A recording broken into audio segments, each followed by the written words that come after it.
बिहार वासियों को 10 लाख बच्चों को, बेरोजगारों को नौकरी देनी है, उसका ये आयाम है कि लगभग 2.5 लाख से ऊपर ये नियुक्ति 4-5 महीने के अंदर आपके सामने नजर आएगी। जी बताइए, गुणवत्तापूर्ण शिक्षा देना इस सरकार का संकल्प है।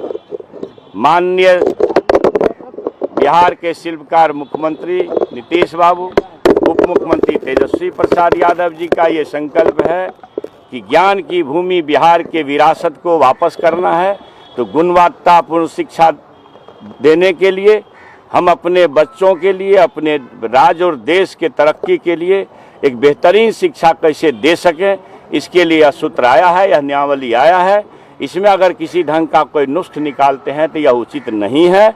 और फिर से मैं एक बात कहना चाहता हूं कि जो हमारे शिक्षक गण हैं, नियोजित शिक्षक, आपका काम शिक्षा देना ही न है, और अपने कोर्स को जिसको आप पढ़ाते हैं रात दिन, जिसके लिए आप शिक्षक हैं और जिन बच्चों को आप पढ़ाते हैं, उस कोर्सेज में से कुछ सवाल अगर नियमित होने के लिए, एक कितनी बड़ी बीमारी इस महागठबंधन की सरकार ने दूर की है।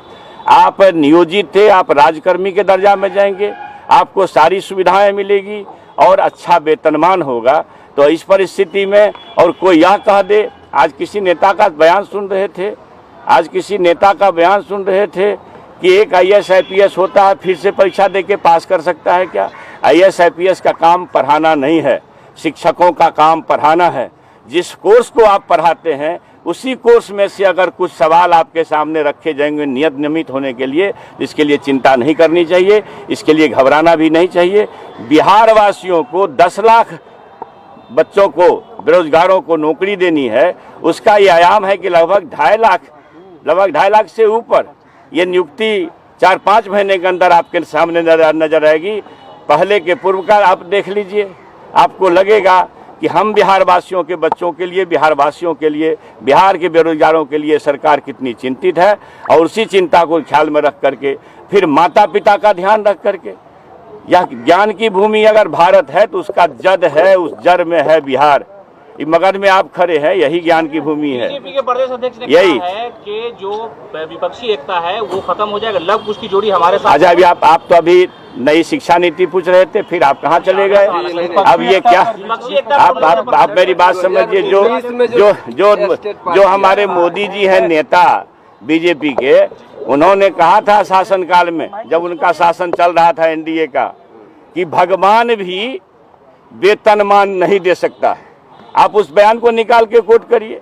अब जो राष्ट्रीय मानव संसाधन विकास मंत्री हैं, शिक्षा मंत्री जो भारत सरकार के हैं, उन्होंने 2 दिन पहले कहा है कि साहब B.Ed कर लेता, लोग को कोई रोजगार नहीं मिलता है तो B.Ed कर लेता है।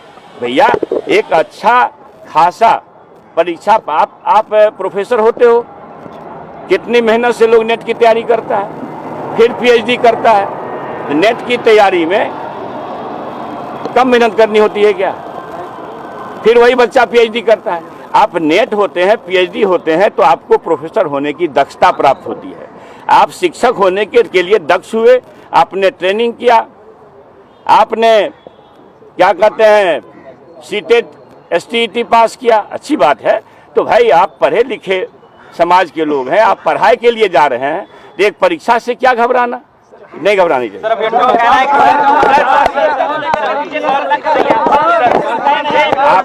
आप ये बताइए। अच्छा, आप ये बताइए,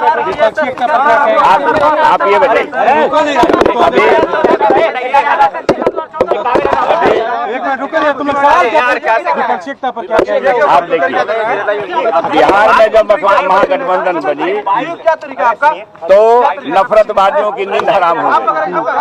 अब एक पहला वेल बिगन हाफ डन, ये शुरुआत संघियों के पांव से जमीन खिसका दिया है, वो चिंता में बरबरा।